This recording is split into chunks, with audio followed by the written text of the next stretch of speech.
ഇത് പപ്പായ, ഇത് മുരിങ്ങക്കായ.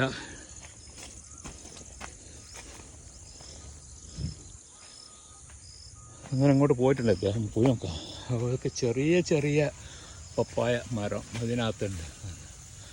ഈ പപ്പായ ചോട്ടായ ചോട്ടാ ഇതൊക്കെ പപ്പായാണ്.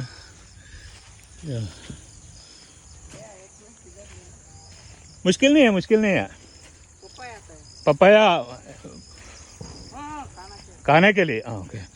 അദ്ദേഹം ഒരു പഴുത്ത പപ്പായ തിരഞ്ഞെടുക്കുകയാണ്. കിട്ടിയാൽ നമുക്ക് തരാമെന്ന് പറഞ്ഞിട്ടുണ്ട്. വളരെ നല്ല മനുഷ്യനാണ്. ഇദ്ദേഹത്തിന് എല്ലാ അഭിവൃദ്ധിയും ഉണ്ടാവട്ടെ നമ്മൾ പ്രാർത്ഥിക്കുന്നു. തൊട്ട് മുമ്പിൽ നമുക്ക് വലിയ മല കാണാം കേട്ടോ. ഇവിടെ മല കാണാം. ഇത് പോയി നോക്കാം, നമുക്ക് കിട്ടിയാൽ നമുക്ക് ഒരെണ്ണം അടിക്കാം. ശരി, ഞാൻ എത്തി ആന്ധ്രാപ്രദേശിലെത്തി കേട്ടോ. ഇവിടെ ഗ്രാമത്തിലെത്തി ഒരു ഗ്രാമീണ കർഷകനെ പിടിച്ചു. അത് പിന്നെ നമുക്ക് വല്ല ഞണ്ണാൻ കിട്ടണ്ടേ. രാവിലെ 1 കിലോമീറ്റർ നടന്നിട്ട് 1 കിലോമീറ്റർ അല്ല 5-6 കിലോമീറ്റർ നടന്നിട്ടാണ് ഈ സ്ഥലം കണ്ടുപിടിച്ചത്. ഇതിൻ്റെ തൊട്ടടുത്ത് കിടക്കുന്നത് വയലാണ്. വയലെന്ന് പറഞ്ഞാൽ ഇതാണ്ട കൃഷി, ഒന്നുക്കാല അയ്യാറട്ട് അല്ലെങ്കിൽ പുഞ്ചകൃഷി, പല പേരിലും പല ഭാഗത്തും പറയും. അവിടുന്ന് അദ്ദേഹം ഒന്ന് പൊട്ടിച്ച് വന്നിട്ടുണ്ട്. അവിടുന്ന് ഒരെണ്ണം പൊട്ടിച്ചിട്ടുണ്ട്.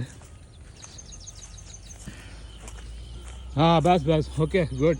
एक दिन ओके एक दिन बाद ओके आ जाए, एक दिन बाद हो जाएगा. ओके. ये मिस्टर रामू है. रामू का तरफ से पपाया मिला हमको. ये ओके, थैंक यू रामू. चावल ये चावल कृषि है. चावल कृषि वेरी गुड. ये पानी बारिश का ബോറുണ്ട് ഇവിടെ. ബോറിൻ്റെ അടുത്തു നിന്നാണ് ഈ വെള്ളം ഇവർ ചെയ്യുന്നത്. നല്ല കൃഷി, നല്ല ഗ്രാമീണ ഭംഗി.